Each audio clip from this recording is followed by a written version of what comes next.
அனைத்து இந்திய அண்ணா திராவிட முன்னேற்ற கழகம் 2026 சட்டமன்ற தேர்தலிலே பெரும்பான்மையான இடங்களிலே வெற்றி பெற்று ஆட்சி அமைத்தல் முதல் கோபச்செட்டிப்பாளையத்திலே வந்து வெற்றி விழா கொண்டாடுவோம். இது நடக்கும் இல்ல. மாற்று கட்சிக்கு போயிருக்கிறார். எங்கிருந்தாலும் வாழ்க. போனவர் சும்மா இருந்தா பரவாயில்ல, தூய்மையான ஆட்சி கொடுப்புன்னு சொல்றார்.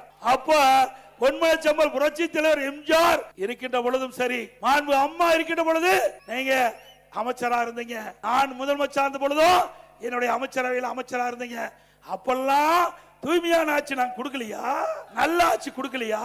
ஆக வேண்டும் என்று திட்டமிட்டு துண்ட மாத்தினா அவருடைய கருத்து மாறி போச்சு. நீங்க எந்த கொம்பனாலும் அண்ணா திமுகவை வீழ்த்த முடியாது.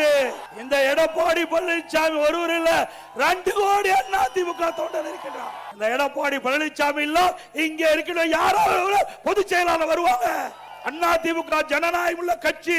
இது ஒருவரை நம்பி இருப்ப கட்சி இல்ல, பல்லாயிரக்கணக்கான தொண்டரை நம்பி இருக்கின்ற கட்சி.